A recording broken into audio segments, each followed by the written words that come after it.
ஓம் சாந்தி 14/11/2024 முரளியினுடைய ஸ்லோகம். சகல பொக்கிஷங்களையும் உங்களுக்குள்ளே அமிழ்த்திக் கொள்ளுங்கள். நீங்கள் தொடர்ந்தும் நிறைந்திருப்பதை அனுபவம் செய்வீர்கள். நிறைந்திருக்கின்றவர் ஒருவருடைய அடையாளத்தை முதல்ல நாங்கள் பார்த்தோமா இருந்தால், அவர் எப்பொழுதுமே எந்த நிலையிலும் தளம்பாமல் இருப்பார். உறுதியான ஒரு மனநிலை அவருக்கு இருக்கும். லேசான தன்மையை கொண்டவராக இருப்பார். எந்த ஒரு சந்தர்ப்பத்திலையுமே அவர் குழப்பம் அடைய மாட்டார். உணர்வுகளிலும் பௌதீகமான அல்லது மானசீகமான ரீதி அல்லது பௌதீகமான ரீதியிலும் கூட எவரிலேயும் அவர் தங்கியிருக்க மாட்டார்.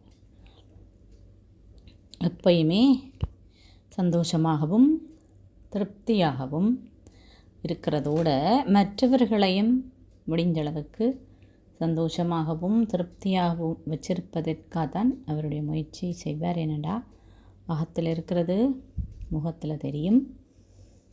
அவை அவரால் மற்றவர்களுக்கு கொடுக்காமல் இருக்கவும் முடியாது. ஏதோ ஒரு வகையில் அவர் தானம் வழங்கி கொண்டு இருப்பார். முதல்ல பொக்கிஷங்களை தங்களுக்குள்ளே நிறைச்சி கொள்றதுக்கு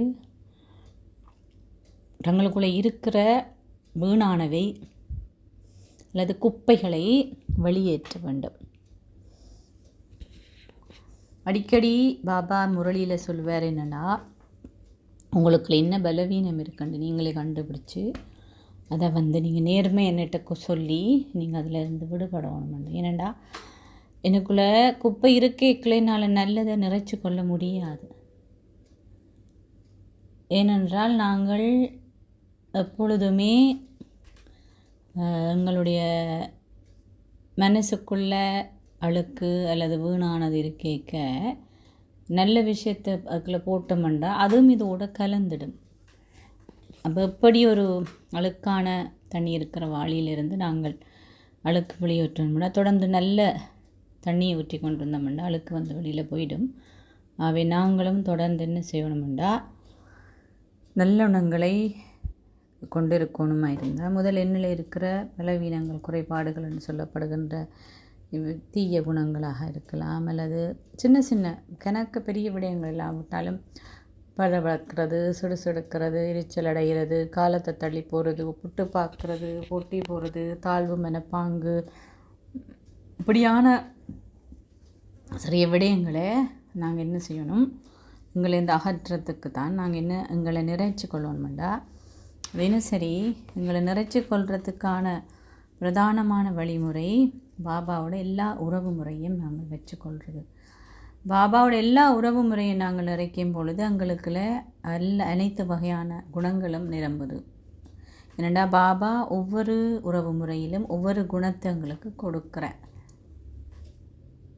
உதாரணமாக பாபாவை நான் தந்தையாக அனுபவம் செய்யும் பொழுது அவரிடமிருந்து எனக்கு நிறைய பலம் கிடைக்குது. நான் நிறைய பலத்தை பெற்றுக்கொள்கிறேன். பாபாவை நான் தாயாக அனுபவம் செய்யும் பொழுது இவரிடமிருந்து எனக்கு நிறைய அன்பு கிடைக்கின்றது. இந்த அன்பு, இந்த பலம், ஞானம், பேரானந்தம் இவையெல்லாம் படிப்படியாக என்னுடைய ஆத்மாவுக்குள்ளே நிறைய எனக்குள்ளே இருக்கிற அழுக்கை நாங்கள் வெளியேற்றக்கூடியதாக இருக்கும். அழுக்கு என்பது பயப்படுதல், அன்பு, சுயநலமற்ற அன்பை வைத்திருப்பதற்கு பதிலாக சரீரத்து சம்பந்தமான எதிர்பார்ப்புகள் மற்றும் பற்றினை கொண்டிருத்தல் மற்றும் நிறைய அமைதி, சந்தோஷம், இவ்வாறான நற்பண்புகளுடன் கூடவே ஆன்மீக சக்திகளும் உங்களுக்கு கிடைக்கின்றது. அந்த சக்தி என்று சொல்லும் பொழுது 8 சக்திகள் இருக்கின்றன. அந்த 8 சக்திகளுடன் பாபா சர்வசக்திமானாக இருப்பதனால் அவையும் சேர்ந்து எங்களுக்கு கிடைக்கின்றது. மற்றும் இந்த சங்கமயுகம் என்ற காலம் ஒரு மிகவும் பெருமதி வாய்ந்தது. நான் இந்த காலத்திலே அவரை நினைவு செய்யும் பொழுதும் அந்த சக்திகளுக்குள்ளே இந்த காலத்துக்கான பலத்தை நான் அவரிடமிருந்து பெற்றுக்கொள்கிறேன். மொத்தத்தில் உறவு முறை நான் நினைக்கும் பொழுதும் அவரை நினைவு செய்யும் பொழுதும் இயல்பாகவே இந்த சகல பொக்கிஷங்களும் எங்களுக்குள்ளே நிறைஞ்சிருக்கும். இப்படி சகல பொக்கிஷமும் எனக்குள்ளே நிறைஞ்சிருந்தால் நான் நிறைஞ்சிருக்கிற அனுபவத்தை கொண்டிருப்பேன். ஏற்கனவே சொன்னது போல் நிறைஞ்சிருத்த அனுபவத்தை கொண்டிருக்கிறவர் சந்தோஷமாக திருப்தியாக முகமலர்ச்சியோடு இருப்பேன். அதை நான் என்னட்ட சோதித்து பார்க்க வேண்டிய சில விடயங்கள் என்னென்னா, இன்னமும் என்னக்குள்ளே இன்ன பலவீனம் எஞ்சி இருக்குது, அல்லது என்ன குறைபாடு இருக்குது, அது எப்படி கண்டுபிடிக்கிறதுண்டா என்னென்ன சந்தர்ப்பத்தில் நான் என்ன மாதிரி நடந்து கொள்கிறேன். அப்படி நடந்து கொள்கிறதுக்குரியாண்டா அதுக்குரிய காரணம் என்ன நடந்து முடிஞ்ச விடயங்களை இட்டு கொஞ்சம் நாங்கள் அமைதியாக ஒரு சந்தர்ப்பத்தை எடுத்து என்னோட நாங்கள் கதைக்கிறதுக்கான நேரத்தை ஒதுக்கி பார்க்க வேணும், சோதித்து பார்க்க வேணும்.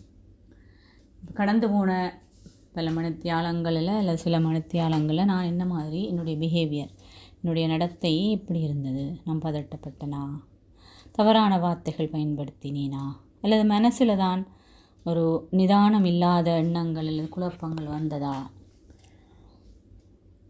அப்படியா இருந்தால் அதனுடைய பின்னணி என்னென்னா அதுக்குரிய காரணம் என்ன அப்படின்னு சொல்லி அறிஞ்சுக்கொள்ளும்.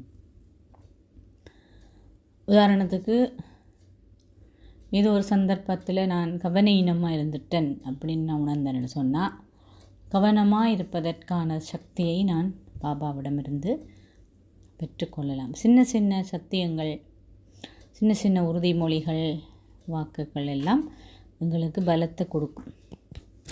இதிலிருந்து நான் கவனம் செலுத்துகிறேன் அப்படின்னு சொல்லி நான் சத்தியம் பண்ணி கவனம் ஈனமாக இருந்த விடயங்களை நாங்கள் கவனம் செலுத்துகிறோம்.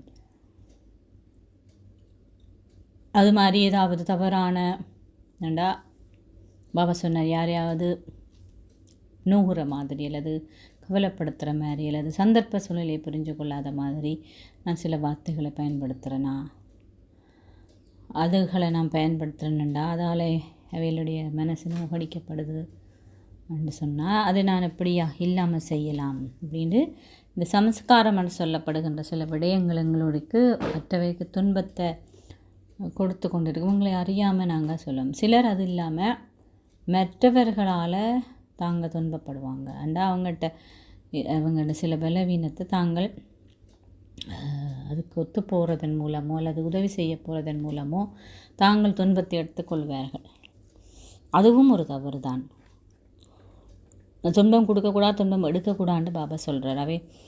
அதையும் நான் சோதிக்கணும், என்ன காரணத்துக்காக நான் துன்பப்படுறேன். நம்ம துன்பப்படுறதும் என்னுடைய சுபாவம் அல்லது சம்ஸ்காரம் அல்லது பழக்கமாக இருந்தால் அதையும் நான் என்ன செய்யணும், மாற்றிக்கொள்ளணும். அப்போ பொக்கிஷங்கள் எப்பயுமே பாதுகாப்பாக வைக்கப்படணுமெண்டா பூட்டி வைக்கிறது. நாங்கள் கபர்ட்டில் நாங்கள் பூட்டி வச்சாத்தான், நல்ல மேரியில் பூட்டி வச்சாத்தான் பொக்கிஷம் களவெடுக்கப்படாமல் இருக்கும். சாவியை பத்திரமா நாங்கள் மெட்ராக்களுக்கு தெரியாமல் ஒழித்து வைக்கிறோம். ஆனால் தேடாத மாதிரி அது எங்களுக்கு இருக்கக்கூடிய மாதிரியும் இருக்க வேணும். அது மாதிரி தான் இந்த எங்களுடைய பொக்கிஷங்கள்ன்ற நாணமோ அல்லது இந்த சக்திகளோ தெய்வீக குணங்களோ எங்கள்கிட்ட இருந்து போகாமல் இருக்கணுமெண்டா இரட்டை போட்டு போடணுமென்று எப்பொழுதுமே எங்களுக்கு பாபா சொல்லியிருக்கிறார். நினைவு மற்றும் சேவை, நினைவிலேயும் சேவையிலேயும் மும்மரமாக இருக்கும் பொழுது வீணானதனுடைய அளவு குறையும், தேவையில்லாத சிந்தனைகள் எங்களுக்கு இல்லாமல் போகும்.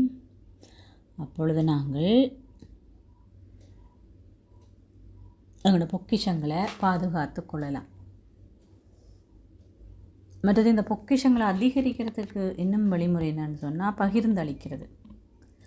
ஒவ்வொரு நாளும் நான் இந்த பொக்கிஷங்களை பயன்படுத்துறதுக்கு என்னுடைய இந்த சங்கம்யுக காலத்தில் எவ்வளவு நேரத்தை செலவழித்தேன் என்று சோதித்து பார்க்கணும். எதற்கும் நல்ல உணர்வை கொடுக்கறதுக்கு, அவங்களுக்கு உதவியை செய்கிறதுக்கு, அவர் எல்லோரும் நல்லா இருக்கணும்னு நினைக்கிறதுக்கு, அவங்களுக்கு தேவையான சக்திகளை வழங்குறதுக்கு எவ்வளோ டைமை நான் ஒரு நாளும் ஒதுக்குறான்றதையும் பார்த்துக்கொள்ளணும். இதன் மூலம் என்னுடைய பொக்கிஷங்களை நாங்கள் அதிகரிக்கலாம். அவை சோதித்து பார்ப்போம், நாங்கள் எவ்வளோ பொக்கிஷங்களை இன்னமும் சேர்க்க வேண்டியிருக்கு. அந்த சேர்க்கிறதுக்காக என்னென்ன விடயங்களை நான் விட வேண்டியிருக்கு. நீங்கள் எல்லாம் இதை பயன்படுத்துகிறதன் மூலம் நிறைந்தவர்களாக ஆக முடியும். ஓம் சாந்தி.